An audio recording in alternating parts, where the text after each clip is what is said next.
Reverend Sister Eunice believes that Ebuka obi by her. Reverend Sister Eunice believes that Ebuka obi, that she doesn't know what Ebuka obi did to her. Reverend Sister Eunice saw her death while she was alive, and she opened her mouth to her in confession. This video is a very delicate issue. It's about Reverend Fada Mbaka and Ebuka obi. But be least assured, it is the truth. Remember, I've always stand for the truth in this platform. There is a time they were dragging Oyedepo, that he is firing all the people here near Bidoroka, that he sacked David Abioye. And I went and investigated David Abioye and came and told us the truth. That David Abioye left on his own. That he heard Oyedepo by the agreement and left. Only me out of the whole people. So I come again with the truth about Reverend Fada Ejike Mbaka and Ebuka obi. It's very complicated, very delicate. Reverend Sister Unice believes that Ebuka obi by her. Reverend Sister Eunice believes that Ebuka obi, that she doesn't know what Ebuka obi did to her. Reverend Sister Eunice saw her death while she was alive, and she opened her mouth to her in confession. But where she couldn't obey, okay, listen, look at what happened. Reverend Sister Eunice is a devote of Fada Mbaka. Those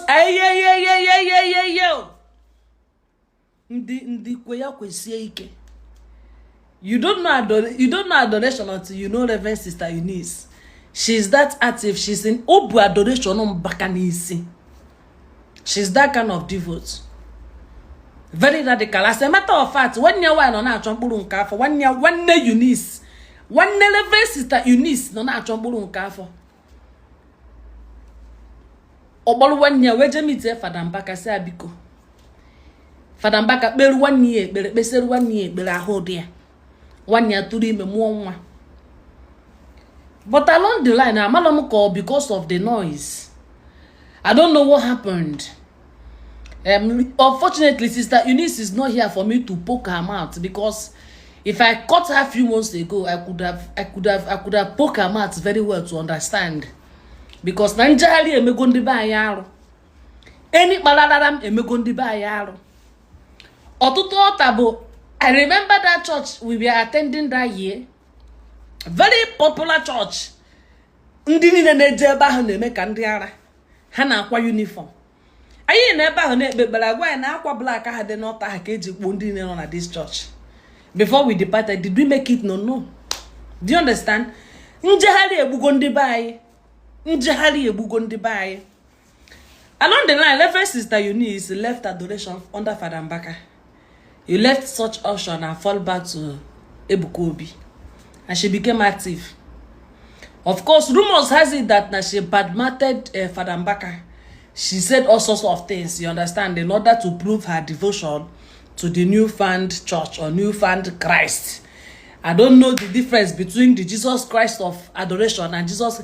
You understand? When you walk around as if there are thousands of Jesus Christ. Miracle seekers will always end in the grave. Hello? God is able to answer you wherever you are. You don't need to go from pillar to post. Ebuka obi, that you are jumping to his church, you know that this man is working with imparted anointing. He's working with angel Fada Mbaka. Fada Mbaka body, I see Ebuka obi ato na egwu. Do more you do here. I gave a part of him. Fada Mbaka poured his. Go and ask Elijah. Elijah, you blew where wechi here Elisha. The Elisha manifested. It has been the pattern. Fada Mbaka has poured his spirit on this man for this man to become. And he's not the only one. Abia made video that nange cool top 10 Pentecostal churches in a Reverend Fada Mbaka pota. And they suddenly now in the Pentecostal church kahana ababulu. They think I wanna call their name. No, they are not. Now in the Pentecostal church habeze na about Fada Mbaka ozala. This is that. Mom working there, mom wide there. I was not gonna mention your name unless you start becoming stupid. That is me for you. Reverend Sister Eunice J under Ebuka Obi pledged allegiance and started becoming very active. Very, very active. Oh, somebody born or a malon Guineano. And Ebuka Obi called them to come and go and bring mass boss. Mass boss is only for the priest. Ebuka Obi is not a reverend father. He has not become. You understand? JJ ko jebute mass boss no re. Habia ha de to habia unu bia kunu jebute mass boss no re. I mean, you don't even need to travel to Ore to go and acquire mass boss. You can buy it from any Catholic outlet. What is so special about this particular mass boss Reverend Sister Unice was talking about? What is so special about it? Why travel for it? Reverend Sister Unice is no BS now, but of course she decided to happy to please Ebuka Obi, and they traveled all the way to Ore.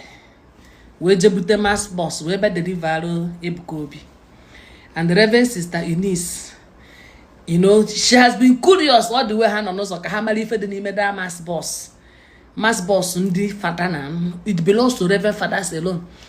She has been curious to come fed the name. So by the time they arrived, so she made it known that not only Makoni fed the name.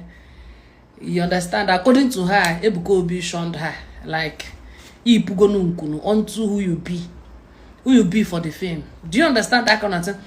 Onto not the care imago yirugana, onto not the care amazogoluga. For whatever reason, whatever Ebuka Obi replied Sister Eunice, this is what it implied. You understand? And then Ebuka Obi went ahead to hug them. Obioye nke mboma, obioye nke mboma. According to Sister Eunice, Obi pagideze oma mbibu. Nke na Sister Eunice na yozi se biwo na mama. After Obi si oma, Ebuka Obi left her to go and pray. And Reverend Sister Eunice got home and became sick and got paralyzed. Paralyzed! No prior warning, no prior sickness, no medical history, paralyzed. And that is why Reverend Sister Eunice was pointing Ebuka Obi. Ebuka Obi will ifo billion. This were her own words in an ancestral hospital. Ebulia land there an ancestral hospital Enugu. And then from an ancestral she cried out, Zion, I am dying. Zion, help me. Whatever. Maybe I should not have made that kind of statement. You remember Fada Mbaka will not abandon you like that. So when Zion did not turn up for her, she switched to adoration. They were ndo baliani ihe na adoration. Kobalo ha kosime, kobalo ha kuko wa. See, because you already Fada Mbaka beri. Ndo baliani na adoration. We see buria from that mass, see buria from that ancestral hospital. Buti an adoration. We say na Fada Mbaka boyo bi ebere. Na Fada Mbaka man fogi no onodo. We happy iberuge ebere or imeruge ifo kwesiri imeruge. Hey, prodigal son stray that came back. Fada Mbaka is not embarrassed by your stray. He's not embarrassed by your betrayal. He's the burden bearer. Is that I say buria biaba adoration. Reverend Sister Unice, we see ifere na eme. Ifere na eme Reverend Sister Unice. And guess what? After deciding that Nifa and the next day, Reverend Sister Eunice died. And she was buried like nothing. She was buried like nothing. Amanam Fada Mbaka, I'm about this. Her almighty Reverend Sister Eunice is have passed to the beyond. Reverend Sister Eunice have passed to the beyond. Just like this.